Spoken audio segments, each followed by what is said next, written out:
Tenho 40 anos e quero engravidar naturalmente. É possível? Mas para isso, eu, Ana Vieira, convidei quem? Doutora Érica Narimatsu, ginecologista e obstetra, para responder essa pergunta. Muito bem-vinda, querida. Obrigada pelo convite, até porque é um assunto muito procurado hoje em dia, né? Eu vejo que essa pergunta, né, posso engravidar aos 40 anos, é bem frequente no consultório, e eu digo que sim, né, pode engravidar. Eu sou um exemplo disso, inclusive, eu estava conversando antes, eu fui mãe aos 44 anos. Eu falo para meus pacientes, ó, vocês não façam o que eu fiz, né? Casa de não é ferreiro. recomendável, tá? Mas eu casei mais tarde, casei aos 39 anos, pela própria profissão, né? Creio que pela própria profissão. E então eu já casei já sabendo dos números, das estatísticas que a gente precisa se preocupar um pouco também sobre isso. E falei, não, então mas eu quero ser mãe, eu tenho um sonho de ser mãe.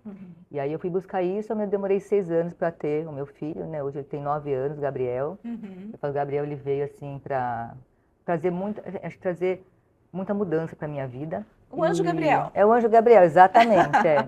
E, então, assim, eu digo que é possível, mas a gente precisa realmente buscar alguns cuidados. Então, a gente precisa se preparar para esse momento. Então, acho que... Você engravidou de forma natural, aos 44? Eu fiz uns 8 tratamentos de fertilização in vitro, inseminação, mas no final ele veio natural. Ele veio natural. É possível. Sim, é possível. Mais difícil, mas é possível. Sim. Não, eu digo assim, é mais difícil, né, mas é possível. E eu tenho no consultório muitas pacientes que têm histórias, né, assim, de gravidez após os 40 anos. Inclusive tive uma agora, né, essa não foi natural, mas foi uma gravidez que foi muito especial, porque é uma gravidez após 2 anos de menopausa. Estava 2 anos menopausada. Quantos anos ela menopausou? Ela menopausou com... Então, ela teve bebê agora com 49,5. Então, assim, ela estava... Já tinha desistido. Assim, ela teve uma história bem bacana, porque ela teve 2 gravidezes ectópicas, então ela já não tinha mais nenhuma das trompas. Ela tinha tido aborto anterior, tinha feito fertilização sem sucesso, e ela desistiu. Né? E ela falou, até vou viajar, eu vou curtir minha vida, eu vou viajar. E foi viajar. E aí, depois, ela foi fazer, né, terapia. Ela descobriu que a dor dela, na verdade, ainda estava em não ter sido mãe, não ter realizado esse sonho da maternidade. E ela falou, poxa, mas já estou na menopausa, faz 2 anos, já não tenho mais idade, né? E aí, a gente fala que tem aí também a tecnologia, tem a ciência. Ela foi buscar uma fertilização in vitro, então ela fez com óvulo com ovo doação, né? E aí deu tudo certo. Então ela teve uma gestação super tranquila, que a gente considera, é mulher com mais idade, uma gravidez de risco. Ela fez pré-natal bem certinho, ela controlou o peso muito direitinho, mas foi uma gravidez muito leve, muito tranquila. E conseguiu. E aí nasceu. Mas vamos por partes. Então, por exemplo, para quem quer tentar ainda engravidar de forma natural, o que faz mais diferença? É o estilo de vida? É a saúde já prévia dessa mulher? O que pode ajudar nisso? O estilo de vida faz muita diferença. Então, acho que hoje as mulheres elas têm um pouco mais dessa consciência também de buscar mais saúde. E quando ela se prepara, ela busca um estilo de vida mais saudável. Então, uma boa alimentação, noites bem dormidas, né? O sono é muito importante para ela também conseguir ter saúde e gestar. Então, alimentação, exercício físico, suplementação é muito importante também. Do que, por exemplo? Quais são os suplementos que fazem diferença nessa para fase? Para tentantes, olha, ácido fólico, né?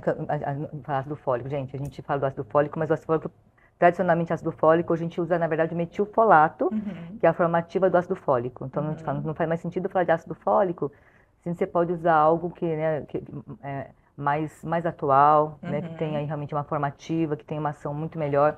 Então, metilfolato, vitamina B12, então do complexo B, né, B6, B9, B12. D? A vitamina D, super importante, né, que hoje a gente sabe que é um hormônio, a vitamina D. Ela é super importante para a mulher se preparar para engravidar.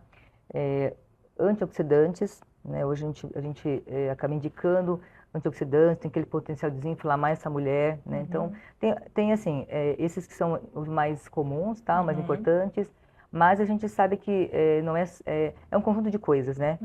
E a gente consegue, com a suplementação, muitas vezes ajudar essa mulher a ter mais saúde. A gente foca muito também, hoje também, intestino saudável, sabe, cada vez mais a importância do intestino na saúde da mulher, né? Então, acho que, assim, ela buscando um estilo de vida mais saudável, gerenciamento do peso, que é muito importante para ter uma gestação mais, assim, mais saudável. E hoje a gente fala muito, né, gestão de peso, mas não é estético, realmente é saúde mesmo, Sim, né? sim. Então, Até os marcadores, né, ficam melhores quando tá ali com o exatamente. peso E quando a mulher estável. ela perde, a gente fala 5% do peso dela, ela melhora a fertilidade, a gente sabe disso. 5% do 5%, peso, é. olha só. Tá? Muito Então boa já melhora a dica. fertilidade. E aí avaliar a parte hormonal, para ver se está tudo bem na parte hormonal. Então, muitas vezes ela precisa de uma ajuda ali, de uma modulação hormonal antes de engravidar, né?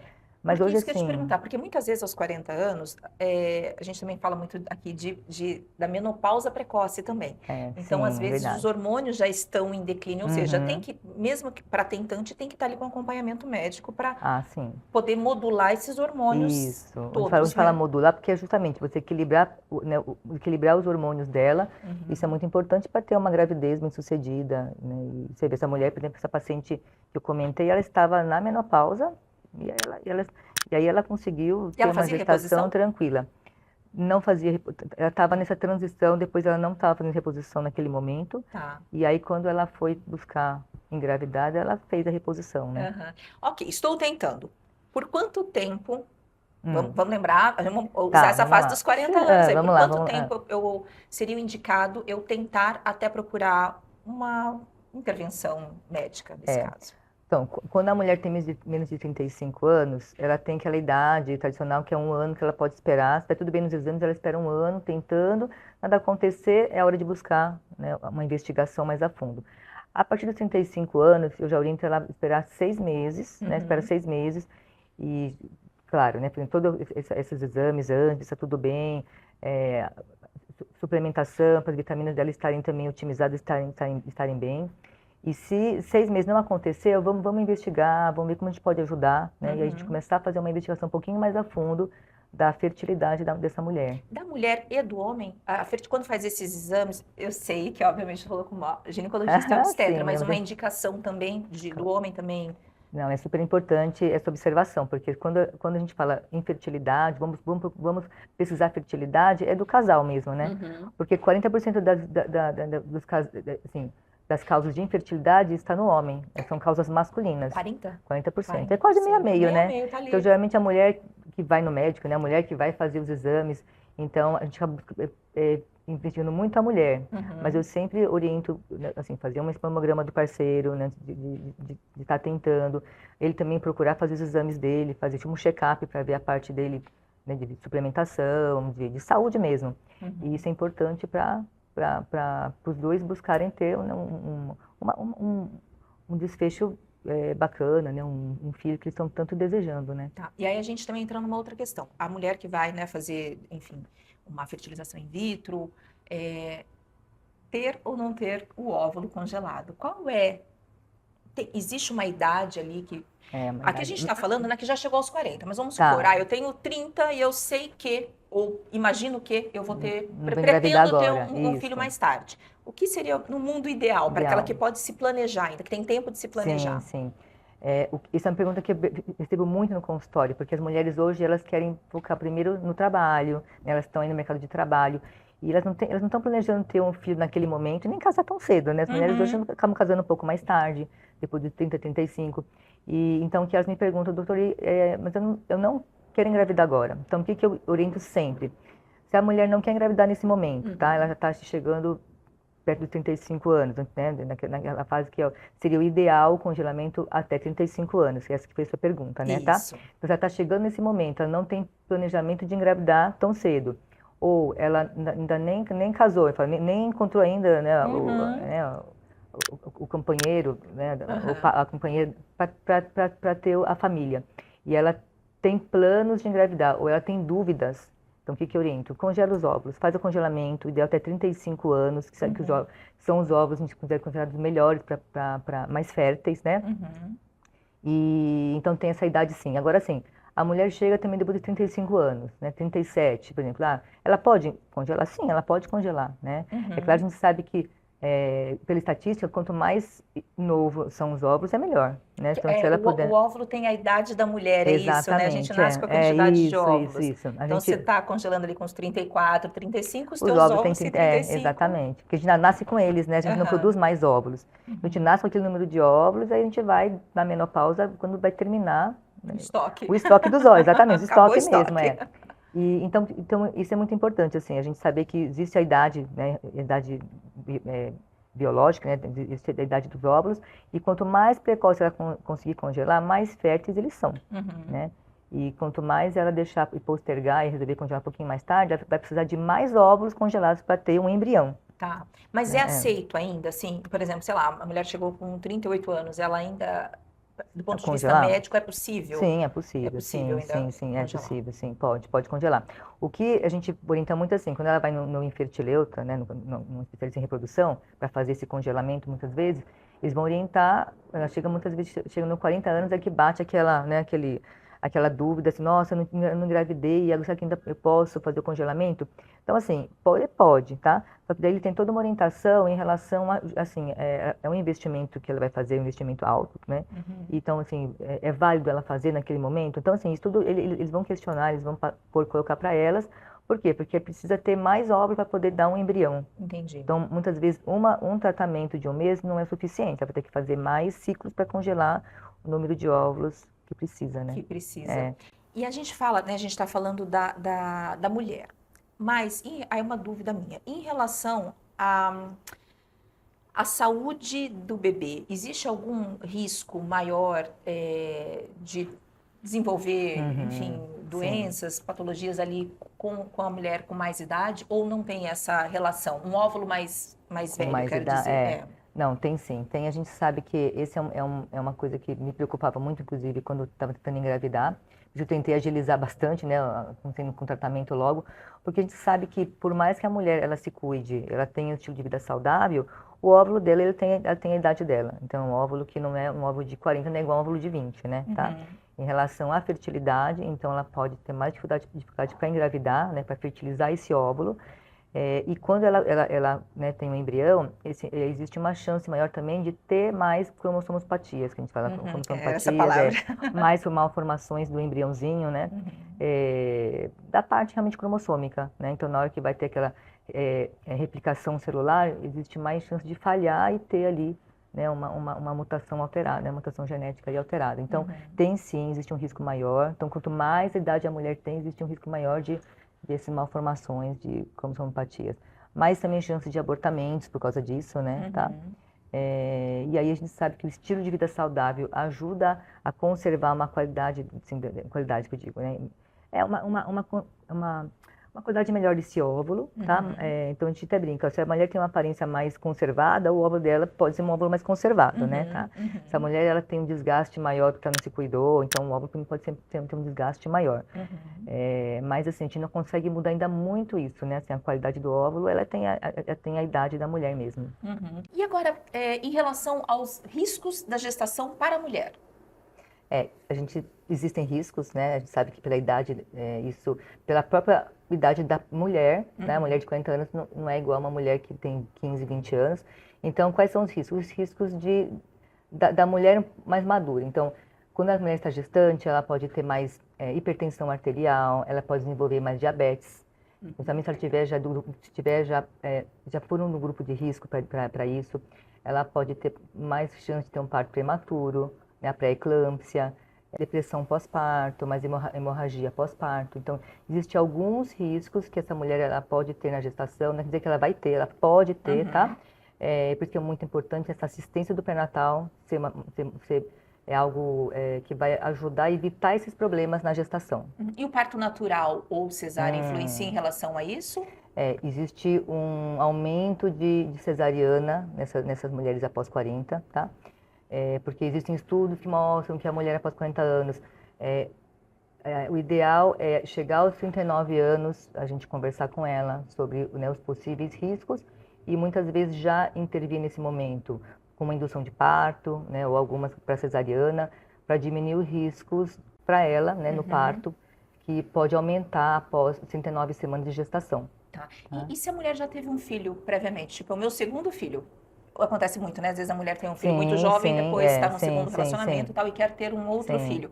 Essa questão de já ter tido um filho antes altera de alguma forma a chance ou probabilidade de gravidez ou não tem nenhum vínculo após certa idade?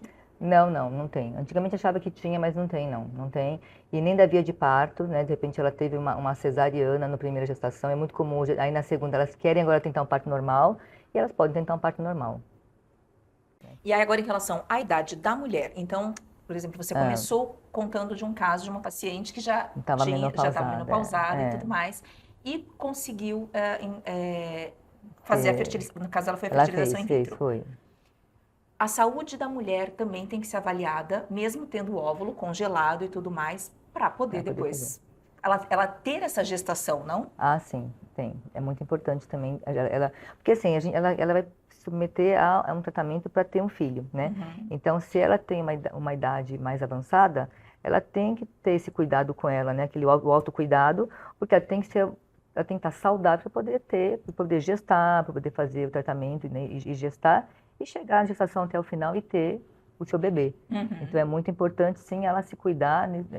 É o autocuidado, né? É o autocuidado. Agora, uma curiosidade, você disse que estava fazendo o tratamento para você engravidar. Sim. E aí desistiu e engravidou natural. E engravidei. Conta esse finalzinho, quanto tempo depois do tratamento? Então, eu fiz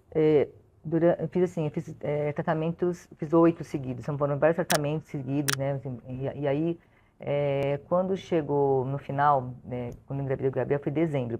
Então, quando foi outubro, assim, foi todo um processo, né? Processo de autoconhecimento, um processo, né, de espiritualidade também que eu fui buscar.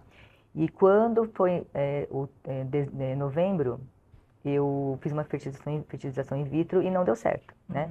E nessa altura do campeonato, eu já estava com 43, e eu fazia o tratamento, eu não via mais nem óvulo nos tratamentos. Eu vinha 1, 2 óvulos num estímulo com hormônio que a gente faz. E aí eu falei com minha esposa, aí não deu certo, e eu falei, olha, vamos tentar a última vez natural, dezembro, né? Falei, vamos tentar natural.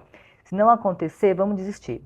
Aí vou mudar meu estilo de vida, eu brinquei, vou fazer crossfit, ficar bem marombada, não vou querer engravidar mais, né? E aí eu engravidei espontaneamente em dezembro, e foi bem no Natal, de 24 de dezembro, né, que marcou, né? Foi um presente de Natal, exatamente. Hoje o Gabriel chegando aí.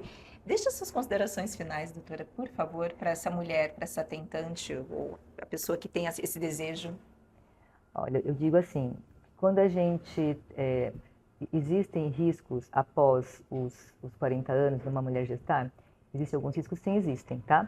Podem existir esses riscos, mas quando a gente tem conhecimento, quando a gente tem maturidade, né, a gente busca aí esse autoconhecimento, esse autocuidado, então a chance de engravidar, ela é muito maior, né, de ter o sucesso na gestação e da gente realizar o sonho que a gente tem de maternidade. E sempre com acompanhamento médico, que eu acho que isso faz toda a diferença nessa trajetória, na trajetória da mulher, sim, você né, agir de uma forma mais contundente ali, mais pontual. Eu até me emocionei agora. Mas, eu percebi. Até me emocionei, mas assim, porque eu vejo muitas mulheres que têm esse sonho de maternidade, né?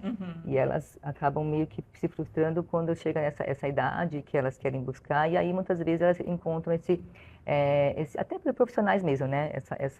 Meio que essa crítica, né? Ou essa limitação, essa limitação. Né? Então eu vejo que assim, eu falo, gente, você tem esse sonho? A gente fala, olha, eu fui amanhã com 44 anos, então calma, né? É possível, né? É claro que tem que buscar muitas vezes, né? Buscar se cuidar mais. Então, a gente está falando do estilo de vida, é muito importante, né? A gente buscar o quê?